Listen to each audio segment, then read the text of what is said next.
What up? It's Sharp here with the Kicked Out of 2 Dynamite review for AEW Dynamite, April 14th, 2021. Per usual, I'm joined by my boys, Quags and Chris. How are you gents doing? We're back. We're back. Everyone's back this week. Doing quite all right. We didn't discuss this at all, but real quick before we get into the Dynamite, just real quick, maybe if anyone has any comments about WrestleMania, Quags, you got anything to say? Yeah, I'll say night one was awesome. Night two definitely had its spots. Overall, I was impressed. I'm happy about a lot of the champions and the direction they're going. So excited to see what happens, between now and SummerSlam. Yeah, same here. Night one over night two, but I would say match of the night was, I think, night two's main event. I was very pleased with that. And I was just happy that they did the 2 nights thing again. They said they're going to go away from that, but hopefully they don't go back into like the 7 hours. Yeah, 8 hours of awful. WrestleMania until 2 a.m. I'm like, just the separation of nights was nice. So yeah, I'll really quickly say I very much agree with that. In theory, I like just one night of like 4 hours of wrestling, but these 2 nights of like 3 hours and a little in change were so much easier to take in.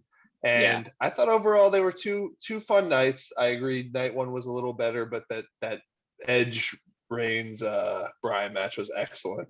And I thought the ending was great. Like, to put over someone, if you're gonna put someone over, you put them over big. Stack them up. You almost feel like they heard all the rumors or knew, we're gonna have Edge pin Bryan, or we're gonna have Bryan pin Edge. No. Roman is gonna pin both of them. Yeah. Amazing. And real quick, he said at the end of his SmackDown promo, like, I'm going to stack them up and pin them both, and that's what he did. So I was like, oh shit, they really like, I don't know. On it, which is good. Yeah, you gotta take those chances like that. All right, let's get to the more important thing at hand. AEW Dynamite, baby. All right, the show started with Young Bucks video package explaining, why they did what they did last week. They chose friendship, said that Don Callis was right. They'd become complacent, and it's time to show a new, better version of themselves. I like the cold open. They don't use this a lot. Or sometimes they do, actually. So I won't say they don't use it a lot, but either way, I like it. The Bucks actually pretty compelling promo from them, definitely relatively. And then I kind of like the cutting the tassels off, because then when they came out, I was like, oh, what are they going to be wearing? And Don Callis as the getting them the new outfit, that kind of thing. I was into this. Yeah, I agree. I was just kind of happy that they just had a direction, and like we complained last week about like, oh, are they doing it, not doing it, just going. That I was happy with that, even if it was just quick in the beginning. I definitely agree. I didn't think it was a phenomenal promo, but I like that they started with this. I enjoyed the cold open of just having this right away. The cutting the tassels was kind of corny to me, but I did like it, because it's just like we're bad boys. Like, they're sort of corny, right? So it makes sense. Especially when they're baby faces, they were pretty corny. Yeah, we'll get to the match, but the one part of the promo I really did not like was that they were like, we're a family who loves and hugs. I don't know. I was like, what? I was like, that had nothing to do with that. I was just kind of waiting for them. Yeah, I was waiting for them to start the show. I'm like, oh, all right. It was good overall, though. Let's wrap it up here, boys. All right, so then we had Mike Tyson backstage for a promo, but was quickly interrupted by MJF. MJF said he wasn't alive when Mike was on top, but his dad said he was a big deal. Oh, man. He said the Pinnacle were upset with him and inferred that Mike should help them tonight in his enforcer role. Mike Tyson snapped off at MJF, and when MJF offered him a blank check, Mike tore it up, put it in his mouth, and spit it at MJF. This is great. Mike Tyson's having a blast. He's just, he is so wacky and crazy that, like, honestly, when he is like on screen, I kind of just like wait. I'm like, what ridiculous thing is he gonna do next? And MJF was great in this. He like goes all in on like every heel tactic. Like, not only trying to kind of stir the pot between like Jericho and Tyson. After that wasn't really working, he just like takes out a blank check, and I'm like, man, he's just trying to convince him. Then he's trying to buy him, and I'm like, oh, he's doing everything. And when he ate the check, I was just like, yeah, that just makes sense. That seems like his brand. Phenomenal. Also, is MJF supposed to have more money than Tyson? I guess Tyson's come on hard times. I feel like he not really. I feel like he bounced back from that. Yeah, but exactly. It was really fun. I want to get Tyson on Cameo or something. The guy delivers his lines. He memorized those lines. He was in the trail, and they were like, do this with a little bit of this to it, and he did everything. Like, he's acting, like not super well, but man, he's trying so hard. He's like, I love it. He's like, I can't stop smiling. Yeah, I will say against the master like MJF, it really is funny to see, but it was good. It was cool. Yeah, I got a little worried at the beginning before MJF came in, but then as soon as MJF started bouncing off him, he did a good job of being like, well, it sounds like you're trying to cheat, and MJF was like, whoa, like he had another great line, was like, I just don't want you to have any regrets based on like your face you might have. I was like, damn, that was aggressive. Man, this goes to my shoot punches comment from last week, or worked punches that Sean Spears was taking. Those looked pretty bad still, and I don't know that I would make fun of Mike Tyson even if he was like, it's okay. I can imagine that they turned the camera off, and then Tyson just goes to him, he's like, I'm gonna remember that. Yeah.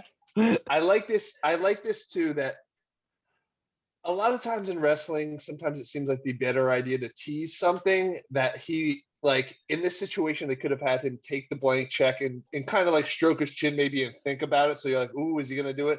But that's not how like a real good human being would act. They'd be like, no fucking way, dude. I'm not gonna cheat.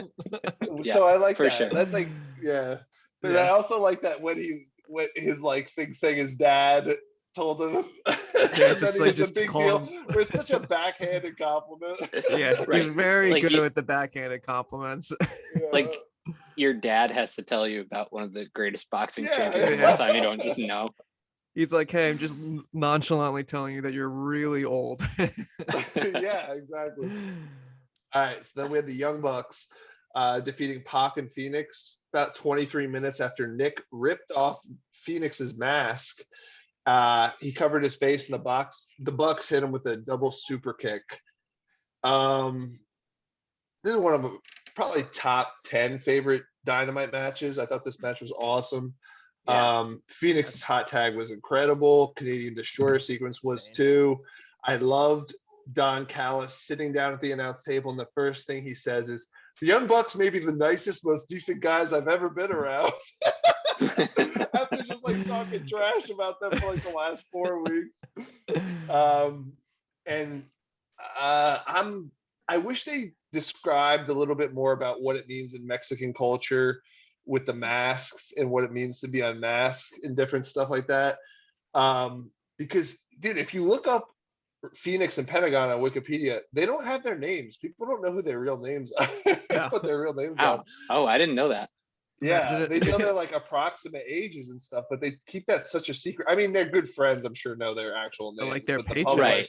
They're like Pentagon. I understand. We need your name. No, it's Pentagon. But I besides that, I wish they explained it a little bit more. I thought the ending sequence was fantastic. I thought that was a great way to show the Bucks incorporating the heelish moves and the heelish persona, which they did throughout the match in other ways. The Dior boots were great. The tassels on their headbands were great. That was so good. This was great presentation. They're clearly showing the Bucks are all in on just being asshole heels. Yep. Yeah, they did a great job. If you're gonna be heel with a team like the Bucks, you really do have to go in on it. Not, they're not tweeners. They're not playing nice. Yeah. Like they really went full bore. And yeah, taking the mask off is a perfect example of that. I just had that Pac look so scary when he gets going and he's beating people up. I really believe it. He's really believable. Nothing that you didn't say, Sharp, but the pacing was so good here. There was a couple kick sequences that I just was over the moon for. I thought were awesome. Ray Phoenix continues to impress beyond Like even when he has one little misstep, he catches the next step and executes the move. It's so good. Yeah, make the statement on being a heel. That was the big takeaway, and they nailed it. Yeah, I love the big match feel of this too. Like they even pan to like all the other tag teams watching, and as soon as all four of them are in, you kind of knew that they were gonna tear the house down. I was confused in the beginning because of like last week. I'm like, are we having a heel team versus a heel team? But then like they just right from the beginning, I was just kind of happy they just went, all right, Young Bucks are gonna be the heel team. Ray, Phoenix, and Pac, you guys are gonna be the good team. I'm like, okay, perfect. And I actually really liked the end where he took off the mask and not even like secretly took off the mask, just grabbed it and just chucked it as far as he could. He's just like, just didn't care. And then just like, just ended it. To your point about like Tyson not taking the check and stroking his chin, they didn't do any kind of fake grab the mask or, oh, I might take the mask off, and Phoenix trying to hold it on. Yep, just whoop, went with it. Exactly. All right, so then we had Alex Marvez backstage interviewing Hangman and the Dark Order. Hangman avoided a question about the Bucks and Omega getting back together and walked off to buy the crew some Southwestern egg rolls, baby. Then the Dark Order cheered on Silver as he slowly raised up his injured shoulder, trying to show that he's doing his rehab. Yeah, I'll mark out for this. As I've mentioned before, dislocated my shoulder a bunch of times, and having that little lift up to face level is a big plus, man.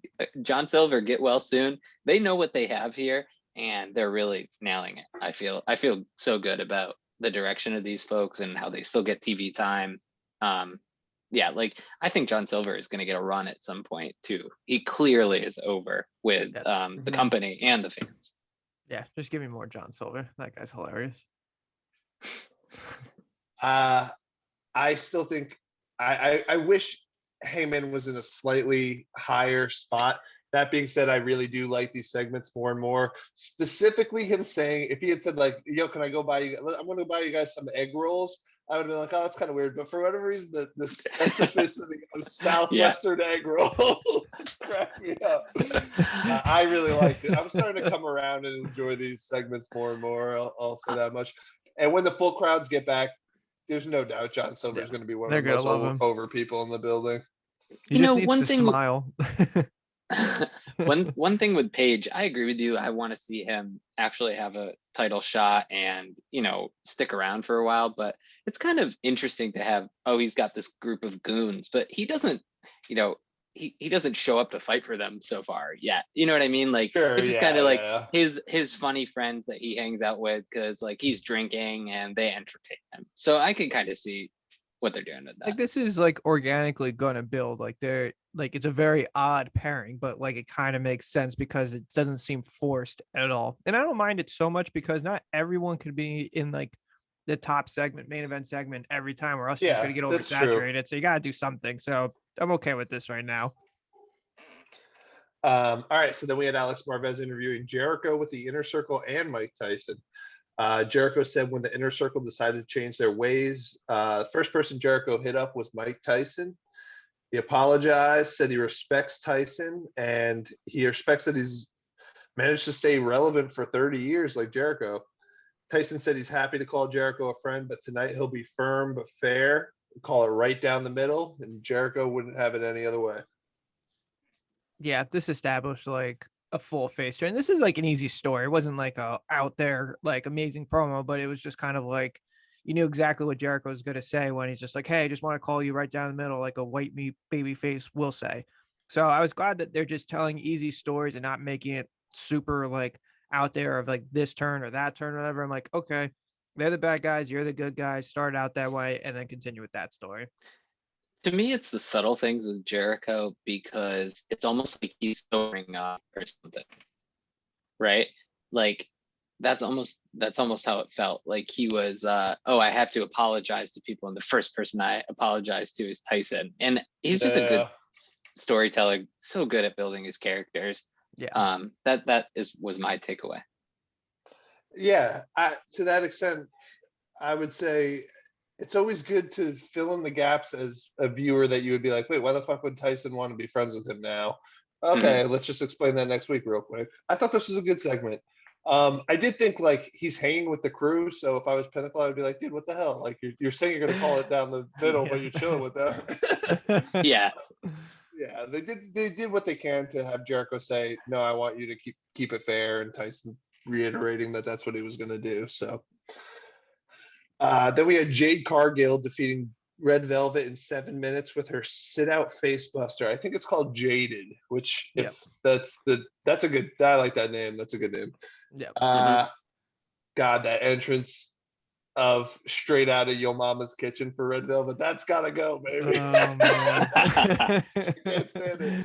But I like Doesn't Red pump you Velvet up? jump starting. I like Red Velvet jump starting the match.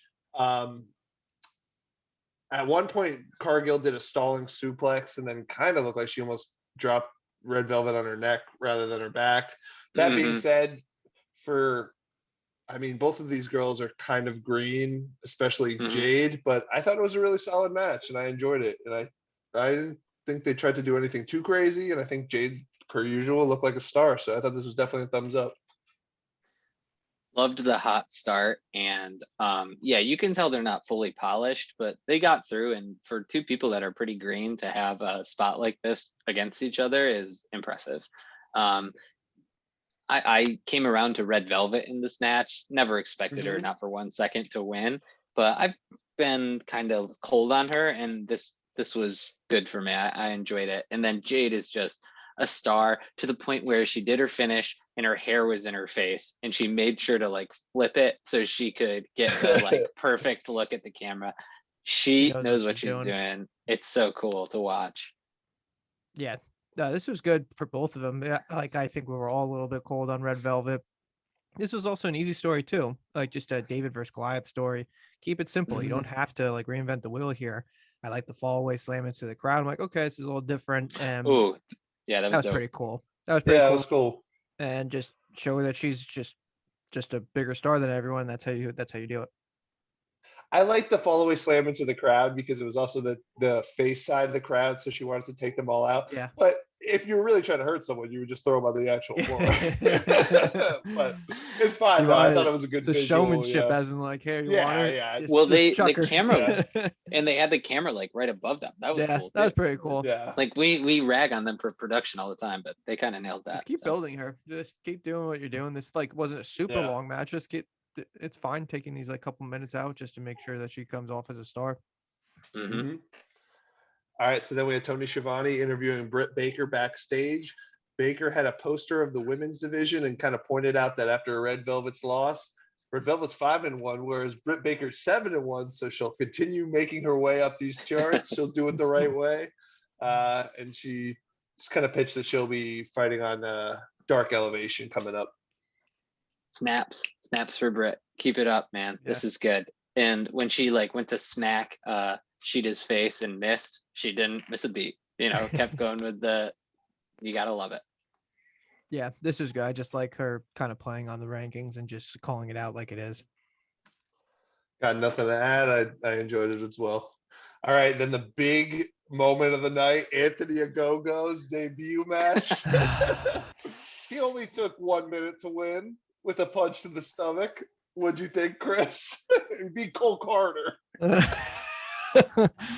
Honestly, when he came out, I was like, okay, he was kind of the star of the group. And I was a little bit excited. I was like, okay, let's see how he's doing and stuff. And then as soon as he just socked him right in the stomach, honestly, I felt my breath was taken away too. I'm like, yep, I have completely given up on this group, if not already, the last 3 weeks ago. It's just like, it's hard selling like, oh, like he's the boxer knockout guy. But I'm like, this was even bad. Just like a big punch to the stomach. I mean, like it is pro wrestling, so you have to kind of suspend your belief.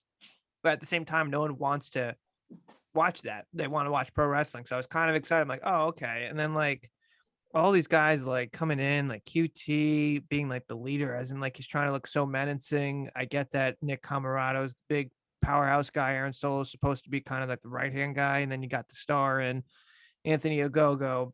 But this honestly fell flat to me. I don't understand why they couldn't do a little bit more with him.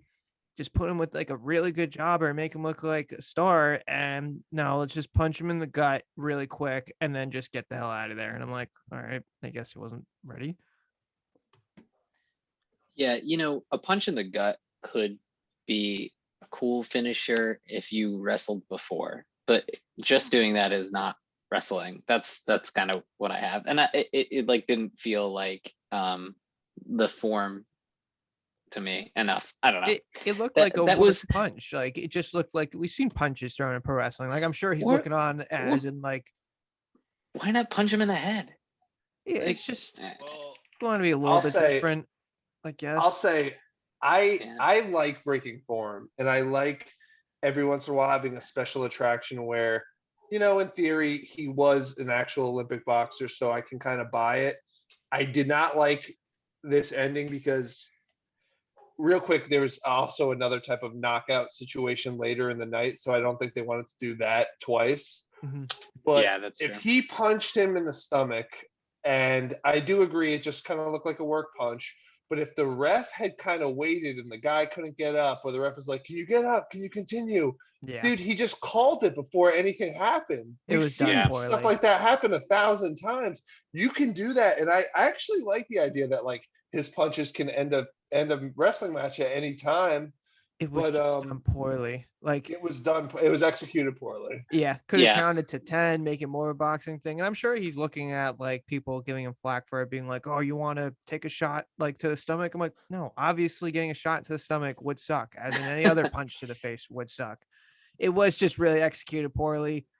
This is not what they needed, honestly. Going from like 3 weeks ago when they formed, I wasn't a fan of it. Their promo, wasn't a fan of it, and then this star falling flat. I'm like, all right, well, all the sales kind of gone out of here at this point. I do have a highlight that QT Marshall was in like a bowling shirt that looked Oh like the my shirt gosh. from that one Curb Your Enthusiasm episode Yes. with when they all have the shirt and it's got like the stripes. Go back and look. You'll like I it. don't You'll remember like that one. No, it's And I love that show. I don't remember that he episode. did look like just a guy who's been at the bowling alley probably like way longer when you show up at like with your buddies in high school at 8 o'clock, and then this guy has like He's got the forearm pad. gloves. Yes, Yeah. the forearm pad. He's been taking up lane 7 for about 4 hours. He has no time to And stop. you guys order beers immediately, and he's just like, "No way, man! I gotta be on my game." That And, is and just- he's and he's bowling like 180s. Like he's not even that good. Like he's yeah, no. He's like, finally got a turkey. And I am terrible at bowling, so I'm the one I should not even say, but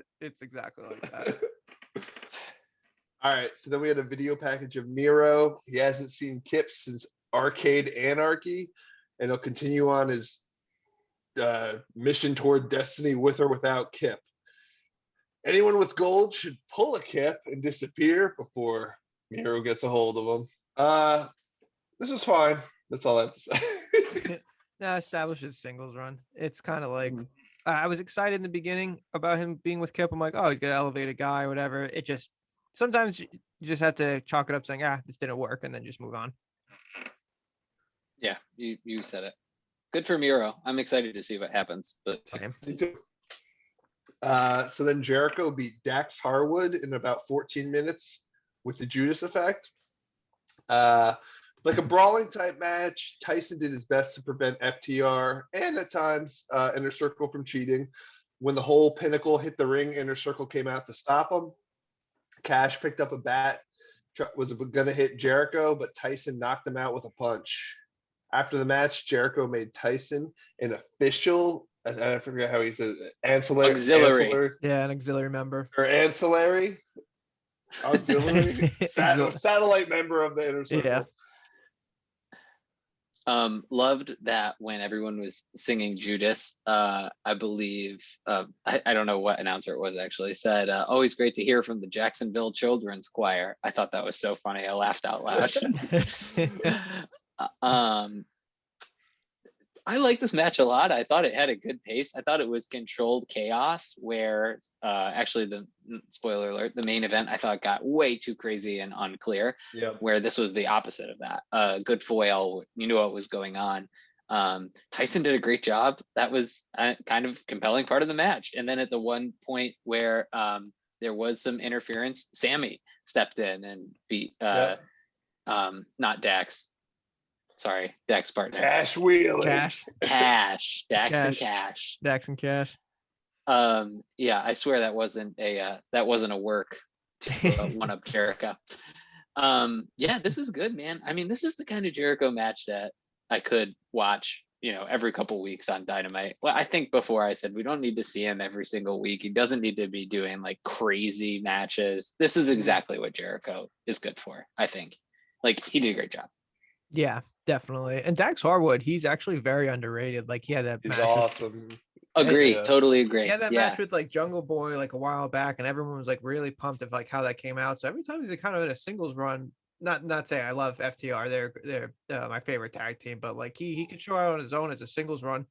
And just to kind of step outside, like looking at the grand scheme of things of like the whole show, this is actually why I like AEW Dynamite a lot. Like, you got the Pac and Ray Phoenix against the Young Bucks, that type of match.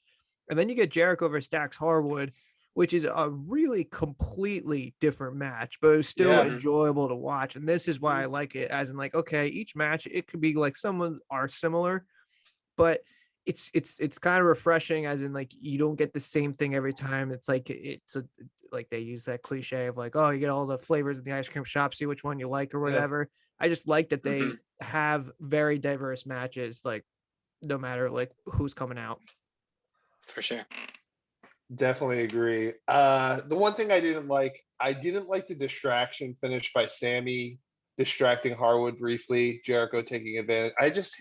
WWE does those on, I don't even think I'm exaggerating when I say more than a third of their finishes are someone's music playing or someone popping up and distracting them. They did it in the Drew versus Lashley match in the finish to a WrestleMania match. They also did it with the main event too, to be honest, and Jey Uso came in, like just someone else interfering. Yeah, but no, like specifically things that directly lead to the finish bother me. Yeah, that makes sense. Well, they did do it with the Apollo Crews match too. Oh, yeah. So I didn't like that, but I really liked the match. I agree that like this was so different. It started out as just like a big brawl for the beginning, then turned into a really solid wrestling match. And that Mike Tyson punch looked great. That looked awesome. It did look so good. I was like, did he really hit him? I thought he actually hit him.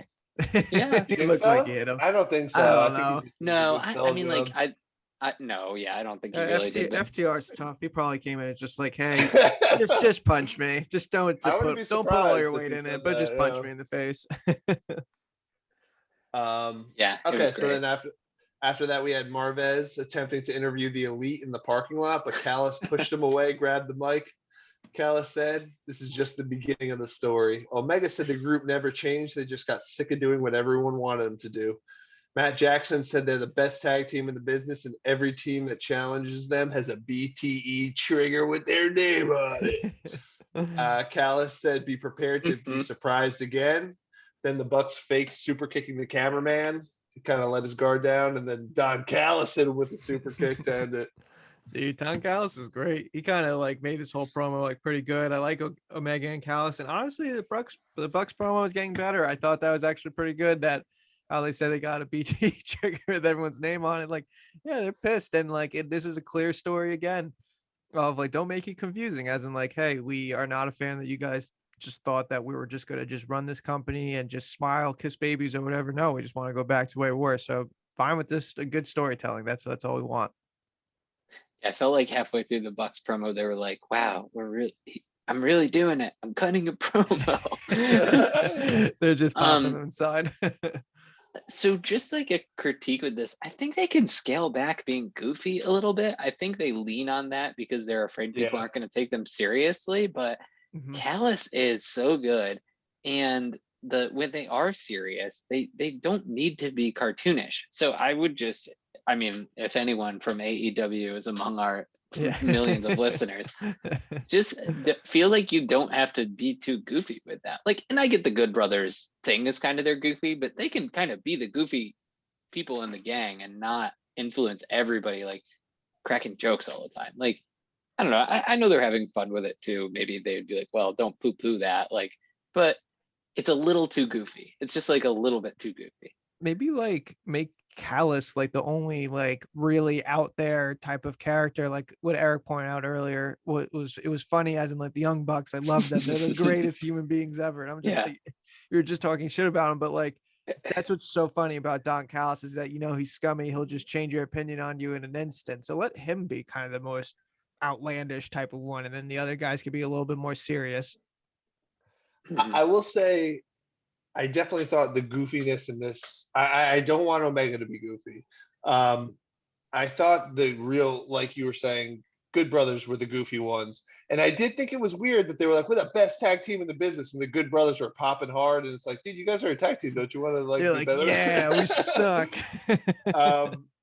But that being said, I think the Young Bucks work best when they're annoying, they're pesky. So if they're doing things like being like, suck it, like, yeah, like, I'm like, okay, I want to see those guys get their ass kicked. So I don't mind that with them as much, because that's what they look like when I look at them.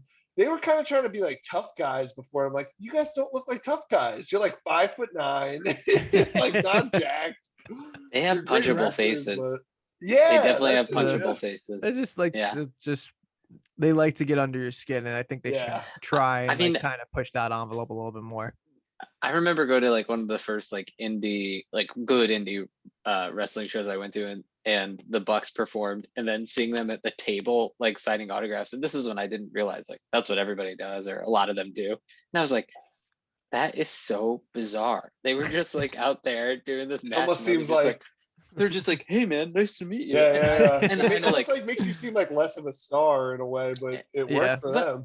And also, like, I get it, man. $5 a picture, like, woof. But at the same time, I was just kind of like, oh, that's weird. But like, that's who they are. So yeah, be the annoying like heel versions of that. Yeah. This is also just super, super random. I thought Don Callis was great, and when he took the mic from Marvez, this is real random, but whenever someone says "hit the bricks," it always pops me. It's so funny for whatever reason. He says like just outlandish, random old guy random stuff. My favorite of that, my dad says this all the time, is "go pound salt." I told him to go pound salt. What's that even mean? Go pound salt, hit the bricks, pal.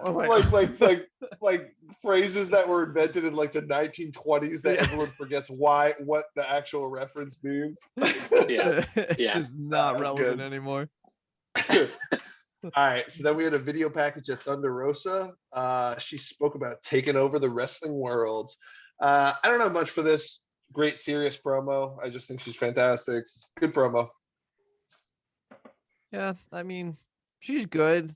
I think you guys like her a little bit more than me. I think she's good. I just kind of wish they just focus on their own belt now. I'm kind of tired of the NWA belt. I'm like, you're in this company. Just focus on one belt. It's got to be contract stuff. I love Thunder Rosa. So, I'm probably biased on interpreting her promos and stuff, but I thought this was good. Although she also was like, I'm back in the top 5. And she said she was back. The Bucks said they were back, and someone else, I forget who it was, said they were back. And it's just like, everybody's back. Like, that's what I said at the top here, and that annoyed me. But yeah, I would like to see her wrestle. I mean, hopefully she'll have a match next week or in 2 weeks, I guess. I feel like every time we say just want to see a match with these women, we get it pretty soon after. So yeah. All right, so then we had Chris Statlander beating Amber Nova in 3 minutes. In her return match, she's back. She's back with some type of like tombstone pile driver-ish move. She came out to Where Is My Mind. I think that should be exclusively Orange Cassidy. I think she should have a different entrance song. You don't want to overdo it, and you want to make that special for when Orange Cassidy comes out. I agree, and they're using it for every Best Friends thing now. Yeah, I thought that was should just still have their theme song too. What makes me think is that because they did this with Jurassic Express when they bought Jungle Boy's theme song, they kind of tried it out of just only Jungle Boy, but then they kind of the reason why is because like because you're paying a good amount of money for this music. So I kind of look at it as like this, as in like this was Chris Statlander's match, not Orange Cassidy. And you don't want to overdo Orange Cassidy's gimmick. How many times, like, is it worth paying for you can have diminishing returns having the same. I've heard Judas way too many times at this point. They still, they still chant it. Like, I agree with you, but they all still chant it like it's still They're paid over. to chant it down front. No, I know, but Judas is Judas is like a staple. It's almost like a hit song. Like it's almost like it's almost a mainstream hit song. I mean, like this is an old good song, but I don't hate it as much as like I get what you guys are saying, but I mean, I guess they're trying to get their bang for their buck with it. This is just me loving Orange Cassidy, like, and wanting him to be special. I feel like, So it was a good squash. I think Statlander looked good. The pile driver didn't look even close that she hit her head on the mat. And I just don't like her. I think she's very talented. I can't stand the boop tapping the nose alien gimmick. I think it sucks. I don't think it's I get why she would hang with this crew, but I specifically in this match they were like, JR, have you ever been booped? And he kind of was like, no. Like, he doesn't want any part of it. Don't ask me. Fuck. I hate it. I like her a lot. I like the boop. I just don't know, is the boop good or bad? Is she booped her opponent in the middle? Like she booped like maybe it's both. I don't know. Maybe this is going to be part of Avatar. Is Avatar part of Warner Media? No, it's Disney, so never mind. They can't use that corporate synergy. No synergy. Honestly, I'm probably more in between you guys. I might lean a little bit more on Quags on this. I don't really hate it. It's like what we before, like the amazing like Britt Baker Thunder Rosa match. We've dealt with the most random women with like the evil pop singer. Oh gosh. And then, Ito. No, yeah, and then the other person who like one was doing. I can't even describe it. Like, so I'm happy that they just get one. She's not an alien. Can we all? It's just a character. It's just a character. Obviously, she's not an alien. So here's the thing, Sharp. I think this is often when we have these disagreements. Your point is like they haven't earned it. They haven't done anything to like prove that this is some kind of thing. So I get that, but at the same time, I don't know. Yeah, I'm just like. She's over for me. I'm interested. There's a lot of potential there. To me, it's like people were looking to sign her. She's also like she's one of those situations. An alien character will never get over with me. She kind of meshes well with the group. AEW does well with like kind of pairings and stuff. She does well within that group. To me, also, she's like a younger talent, so it just shows like she's trying to like think of some interesting kind of differentiator, and like ultimately maybe there's going to be a different character there, or it's going to develop or whatever. But I don't know. I pop for that. I'm interested in it. We'll see. She's an alien. Deal with it. But real quick, just before we go, I will say I do think she's very talented. That's more of like. If I didn't give a shit about her, I would be like less like whatever, like let her have the alien gimmick. But I'm like, she's actually like big in shape, talented. Like she is big. Like I think that really came out when she came back, like in wrestling this. I heard she's very good at gymnastics. I heard that's like kind of like her thing. She's a stunt woman. I listened to the cool. Unleashed or Unrestricted podcast with her. Yeah, she was a stunt woman for a while. Yeah. All right, then we had Dasha interviewing Taz and his crew backstage. Starks wanted to know what Christian Cage's answer was to joining Team Taz. Taz scolded the whiny / childish Starks and Cage, told him to stay in the back. Then Christian Cage had an interview with Tony Schiavone. Of course, Taz interrupted. But the first of the show, the first interruption of the show. Yeah. No, it was not. What? Mike Tyson was interrupted by MJF. There might have been sort of. You were happy when he was interrupted. You were happy when there were 2 on interaction. All right. I was just happy we didn't have 10 interruptions in a row. Not so fast. Not so fast.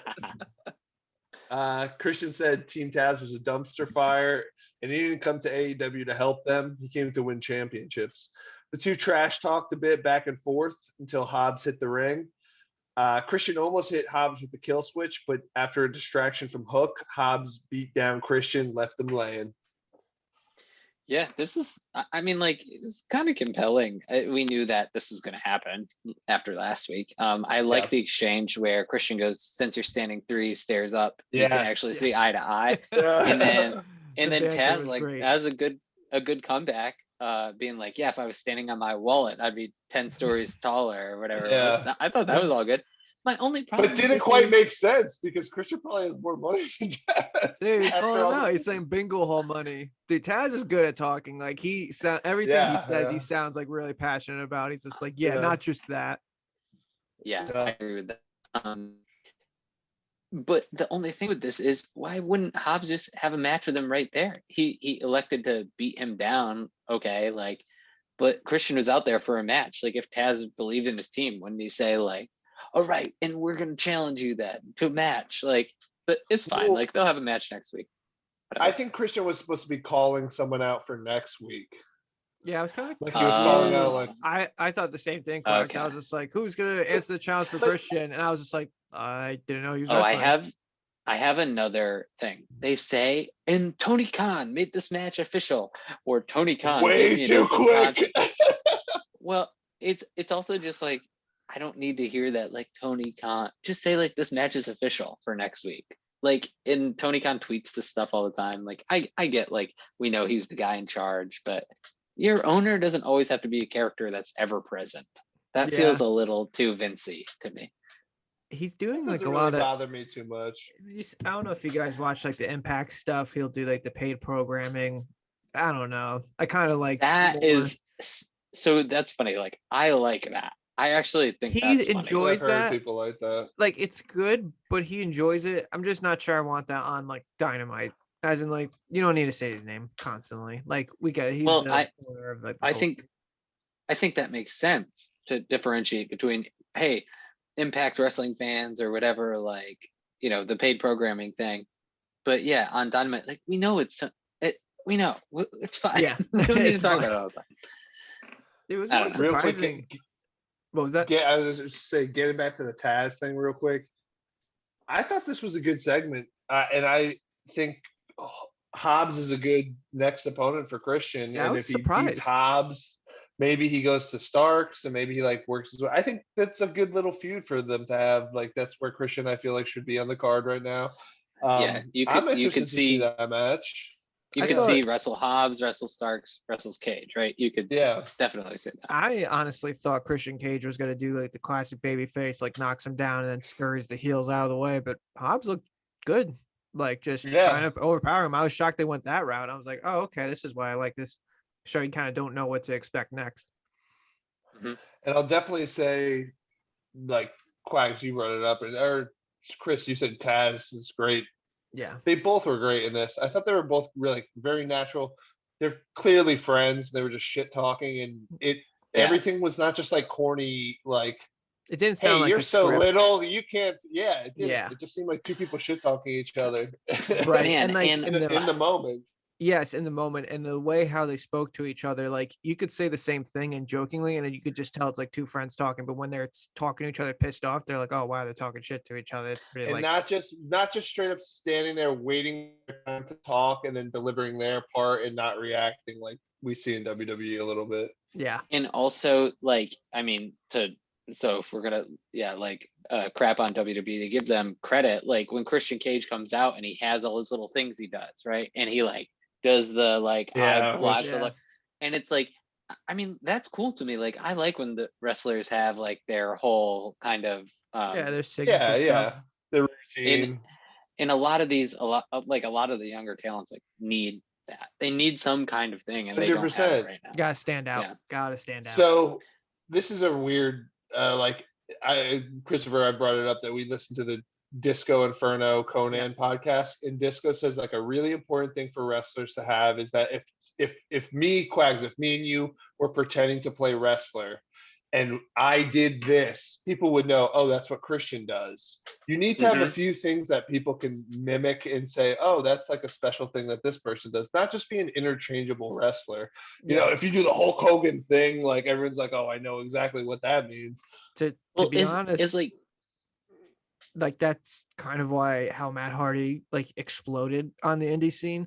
It was so easy to chant like delete and then just like do the swipe and go crazy. And everyone now he's synonymous with that. That makes sense. Like he's Big Money Matt now, but and I'm not a huge Matt Hardy fan, but I'll give props where props are due. Like that exactly it. Yeah, but here's the thing: if he started doing delete, like started acting crazy, in like in a couple weeks to delete, like he'd pop for that, right? I mean, Yeah. like that. Yeah. Loved it. Yeah. I loved it. I mean, like the number one person, like maybe it's just because of Mania, but like I think of Sasha Banks, how she walks out, does that little thing, like every time the same thing, and you're just like, man, okay, yep. Like you are the boss. You I are a wouldn't say legit that. boss. I mean, you could She walks definitely. with I swag. feel like you could definitely think about like other people though that have like poses. I mean, it's not as big of a thing now in Yeah. You wrestling. can tell when someone forces a pose, like when a guy goes like, yeah, it's just that's really lame Yeah. to me. Like Yeah. it's super forced. It has to be kind of like But like you do like nonchalant. suck it instantly. You're like, oh, Degeneration Yeah. X guys. No, yeah, They're it's like, just like yeah. all the stuff, Yeah. the too sweet, all that jazz. Yeah.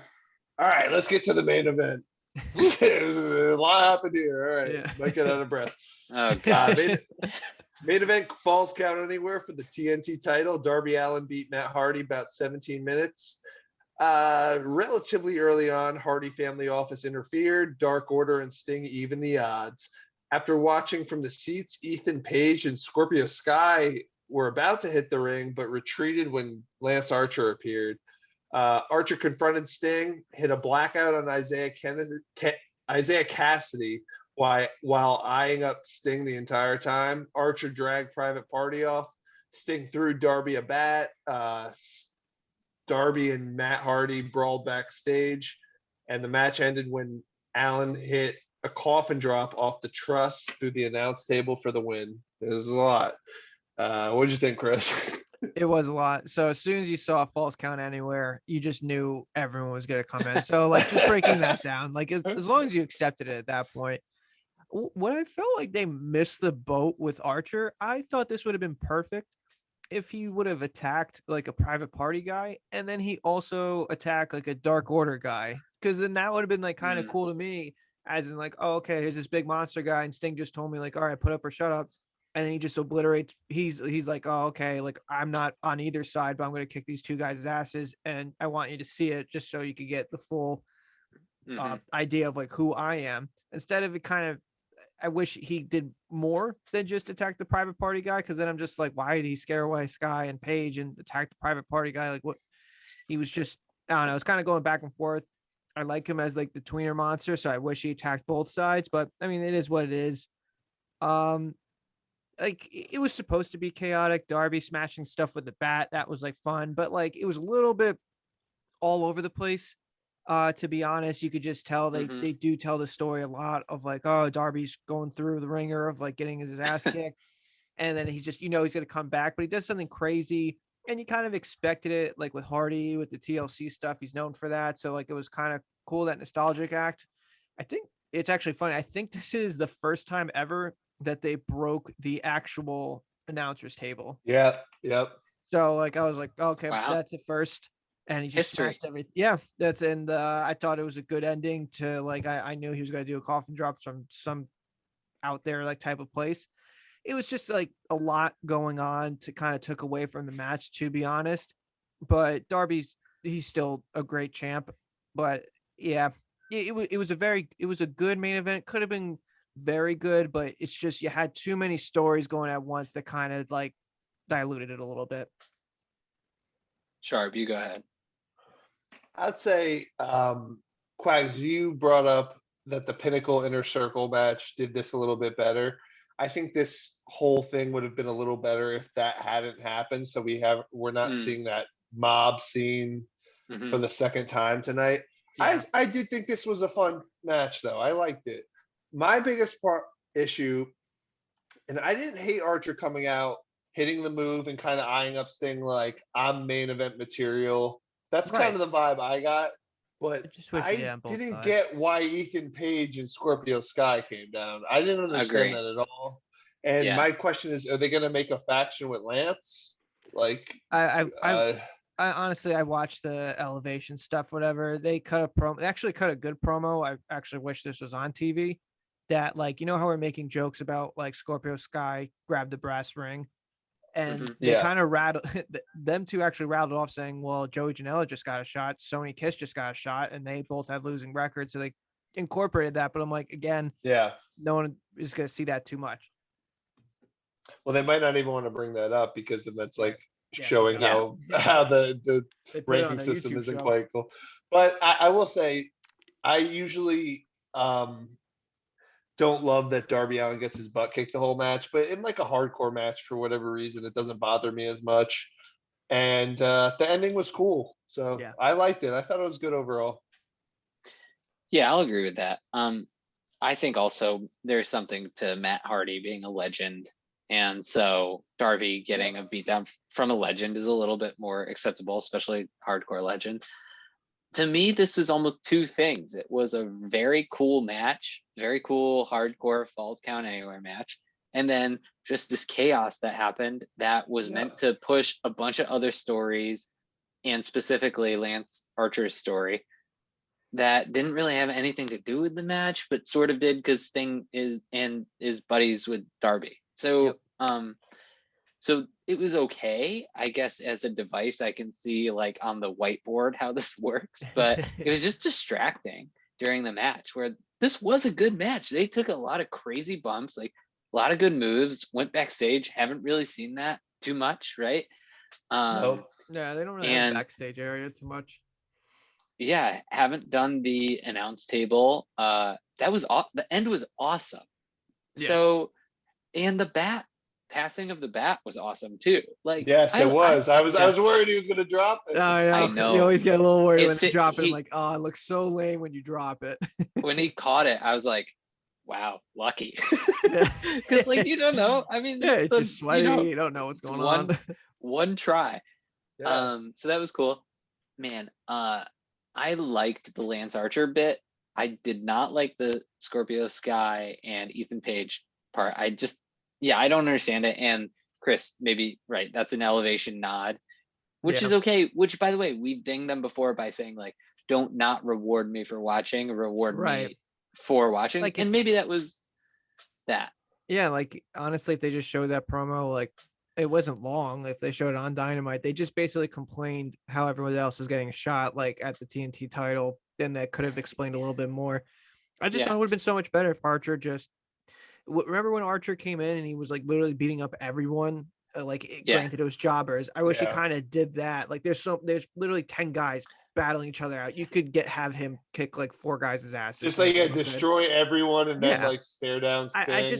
It wasn't cool. So here's the thing. I'm not like it's not a miss, but that was like a softball that you really could have hit it out of the park. It would have been really cool if you did that. You didn't. It's not a big deal, but it could have been really cool. Yeah, like he could have cleared the ring or something. Yes. The other thing I'll say is after like Sting came to WWE for a while and took that Seth Rollins buckle bomb that busted his spine. I pray to God he does not take that. Yeah. What's it called? The move from Archer. Taking that. That is, yeah. I mean, like when I watched it, I was like, I think these two are going to team up. I don't think they're gonna wrestle, but please don't take that. I'm cool with that. I kind of thought the same thing, that maybe he was trying to impress him. Yeah, that's really got the vibes. Got the vibes from that.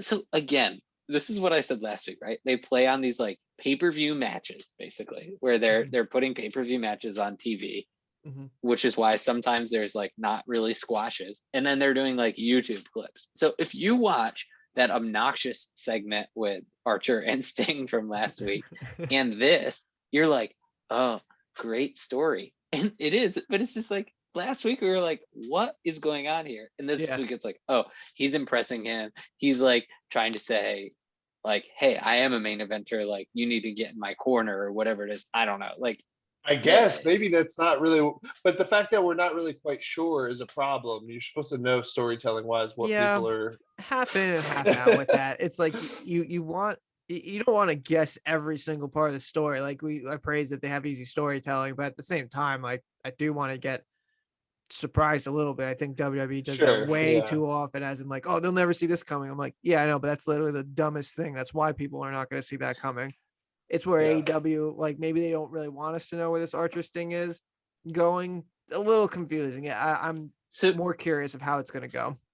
Ultimately, I really liked the match. I thought the other stuff was a little bit like too crazy, too chaotic. And man, have Archer wrestle someone else. It's like, I don't know. And the same thing with Brian Cage. Like, have Brian Cage have a match. Like, Brian Cage hasn't had a match on Dynamite in as long as we've been doing this podcast. So what's that, like 3 months? It's been a while. So you're not wrong. Remember when Archer chucked someone into the ceiling? That was hilarious. I want more of that in the locker room. Yeah, it was great. Yeah. All right, so let's talk about our Rockets of the night. I'll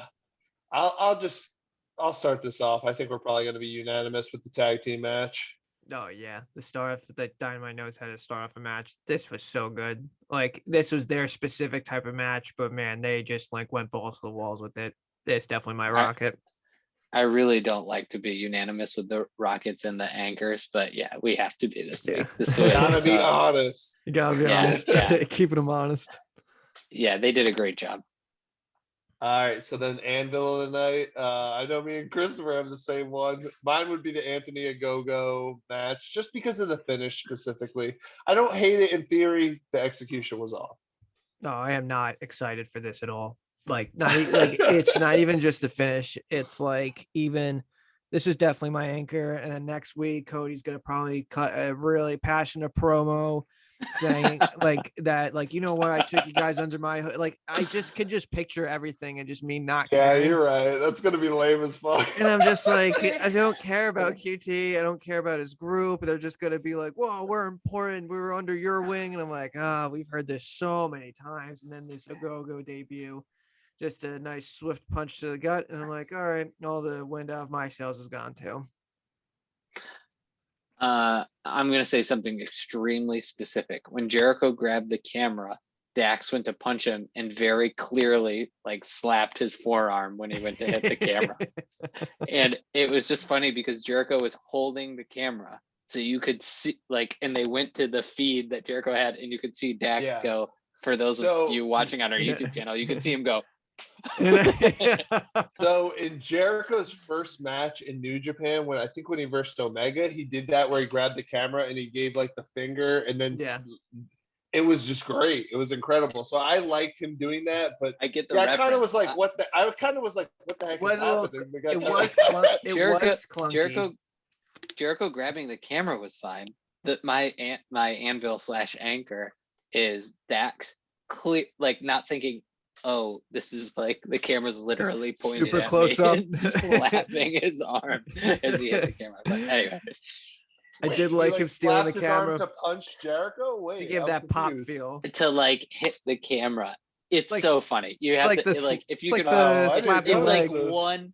It's like 1 second, but I was just watching it, and it was like, oh my gosh, like he, why do you have to do a wrist slap for knocking the camera out of his hands? I couldn't tell you, but it slapping looked the leg, so man, when funny. they do kicks. It looked so funny.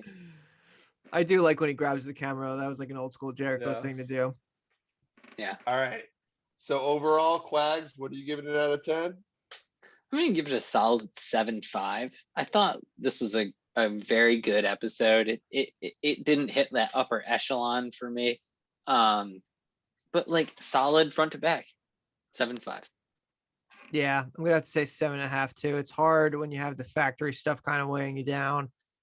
They had a great match right from the start, from the get-go. I did like the main event. It's just that there was a lot of things they could have like hit out of the park that they didn't really necessarily nail. So to get to that 8 to 9 range, I feel like you kind of have to hit on all cylinders. So 7.5. It was a very good show. First match was awesome. So now I'm kind of not that I'm that far off, but I'm rethinking mine a little. I was gonna say 8.5. Yeah, I'll stick with mine. 8.5. I here's the thing. You're thinking of that first match Tyson a lot. Stuff. Yeah, Tyson. And I like the Mike Tyson stuff. And I've been super critical of the Young Bucks type stuff, and I thought they did great. I thought the promo with Don Callis was good too. I'm just happy that they're all in on being asshole heels. No more wishy-washiness. Where I'm like, guys, you could have gotten to this in such a better way. You could have told such a better story. We didn't need the high school. Yeah, we didn't need the high school cafeteria references. But just segment by segment, Jade thing was good. Jade match was good. Chris Statlander was an effective squash. main event had too much going on, but I still thought it was fun. Like I just thought everything was pretty good except for the punch to the ribs. I think that killed that. Took out two notches Yeah. for me. So I think, wait, real quick, did you guys see their AEW rating this week? Yes. Yeah. yeah, I think I brought it up. 1.2 Yeah, million. Oh man. it's definitely because the NXT I think had like 800 something thousand.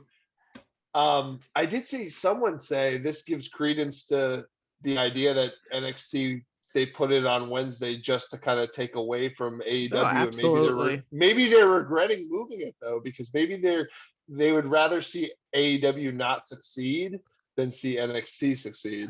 I think that I think this Which is way sucks, better. that Well, idea. well, number one, I mean, I think it's way better for us because I enjoy Both watching shows did better. NXT, and I haven't been watching NXT, so I will, like, now wrestling is on Monday, Tuesday, Wednesday, Friday. That's just WWE and AEW, Yeah. which I think is great. So I'll be watching NXT more, much to my wife's chagrin, I'm sure. But Carl, yeah, this is Carl. Didn't you watch this yesterday? It's on again. And the other part of this is like, so I mean, I don't know how industry we want to get, but like WWE just did their annual post WrestleMania releases, and it's like, I don't want to see everybody show up on or on AEW necessarily, but at the same time, like, it's good a little bit for WWE when people go somewhere else, get a little name for themselves. Like Drew McIntyre and Bobby Lashley both, like that's what they did, right? Depends what you do with it. Yeah, it's just I think they kind of released their like grip a little bit of being so worried. I think they're okay because both shows are doing well. As in, like, okay, they were not winning on the Wednesday nights. They would have better. They would have shows maybe that won because they had a special show every very rare occasions. But now in these releases, it's like what I said to you guys before, timing's everything. Like, I don't want like all these guys like, oh, we got this guy, we got this guy. Even Jericho says it on his podcast a while ago. He's like, yeah, if a guy leaves WWE, we're not just going to sign. We saw how like old school TNA did that. And it literally looked like it's a WWE bad luck. show. Yeah. Well, real quick, they can't actually sign, I think, till mid-July. So with the 90-day clause. But that being said, what stories are going on? That's a big deal as well. You don't want to just 100%. Have a guy. Yeah. Even if you sign someone, just don't even bring him up like in storyline for a while until you need them. AEW right now has so many good talents, and like it's not clear who's on what tier or who's where. Like we need to like establish some storylines, like clear some title runs out, and then like at some point, yeah, sure, bring people back in, but. Yeah. And acknowledge the fact that unfortunately, if you bring in a talent that is very, very skilled, but they have that WWE stink where they've been shown on television on a bigger product than yours to be not that great of a wrestler, and you bring them in, you just look like a lesser promotion. You can think about it. It's not a nice way to think. No. But you really have to think about which is the number one example of this where I'm happy they didn't sign was Matt Cardona, where I'm like, do not bring this. Yeah, I feel bad because like he works hard, he's a nice guy and stuff, but just when he came in, I was just like, this like it's a buddy, but I'm like, this kind of just doesn't make sense. Like, oh, he's jacked. I'm like, yeah, they're good for him, but they're all supposed to be jacked. Like most of them, at least anyway. Yeah, and in kayfabe, like, who cares if you're jacked? Like, yeah, exactly. Yeah, it gets to that point. I do. you gotta look like you need to be able to do something. Like I'll give Joey Janela flack. Like I sometimes think like he says in interviews like, no, I don't want to be a body guy. I'm like, yeah, it won't kill you to do 10 parties. It's not like he legitimately just parties. That's his. So did everybody else during like the 80s and 90s. Granted, a lot of them are dead, but for some odd reason they partied and they look jacked. Yeah, jacked for the wrong reasons. I wonder if there's anything helping them with that. Yeah. I don't know. The timing's a big thing. The timing's a big thing. Hopefully they just follow that. Cool. All right. I just want to say one more thing. A lot of these matches were taped. So I will say that post audio was a little jarring when they would insert it randomly, or it was just very clear that this was done in post and not live. But I mean, it is what it is. Not much you can do. That's my last point. It's all right. What a thrilling comment to end on. Way to just stick that one in there. Associate producer Eric Charbonneau. He's like, hey, AEW, clean that shit up right now.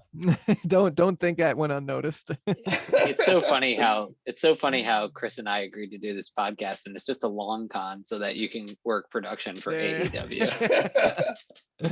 Eric's looking at a long game. Come on, Tony. I know you read your tweets. You get offended when people talk shit. Yeah, no, it's very odd. Why get offended? Wait, real quick, right before we leave, Mm-hmm. Tony Khan tweeted something that because after the Lashley McIntyre match, when it was wet outside, he was like, well, we had a similar issue, but I made the call like 10 minutes before we went on air that we put down carpet, and then I had Taz go on and talk so we could get it done with it. And I was like, dude, you sound so insecure and obnoxious and petty. Do you want to know what was really impressive to me? Honestly, maybe the most, I'm going to be hyperbolic. That's fine. Maybe the most impressive thing about WrestleMania was the fact that it was 30 minutes rain delayed and they caught compelling like promos until they could start the show. That was crazy. I was at my in-laws, loyal listeners will remember I was at my in-laws last week. So people that never watch wrestling, I'm demanding we watch WrestleMania. I put it on. It's 30 minutes delayed. They're into it because the people are on the mic going crazy about like all the matches. They thought it was part of the show. I was so like, that just speaks to the talent to me. And I know like sometimes it kind of broke, like Big E was with Kofi and oh my gosh, Xavier. You know, and like they were crushing that. So I'm not here for Tony Khan in his carpet whatever. Get out of here. It's a little much. I actually thought they did a good job as well, but I think that was classic example of seeing the guys who are comfortable just talking off the cuff. Like Kevin Owens did great. Drew McIntyre did really well compared to the guys who have been in the WWE system. Like Braun Strowman was kind of just a little awkward. I thought a lot of people were actually kind of awkward. Where some people were. Some people give like Jericho that mic. God, he could cut a 5-minute promo. Like Jericho could have covered. He could have covered the 30 minutes. You would have talked about the hot dog stand guy or whatever and made that compelling. It's good on it. But guys like Strowman and stuff, you could tell that like. And it's no flack to him. He's just like, I like the system better. Like I like the writers knowing my character. I'm fine with this system, but with AEW, you don't need to get petty like that. As in like, oh well, we did when it's right. I'm like, who cares? Like, don't even acknowledge that you're watching it. You can watch it, but it's like, who cares?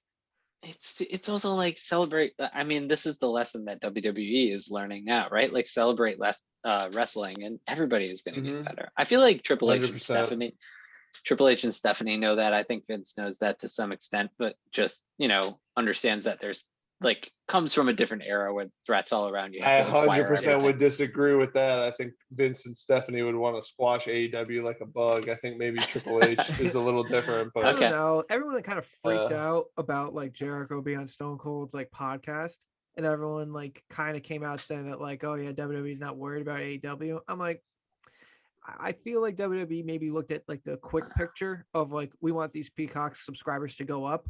This is like going to solve this story or whatever. Hey, I can tell you that, they do. Yeah. Then tell them to let us able to start the matches and pause whenever. Yeah, I know. It was brutal. Gosh.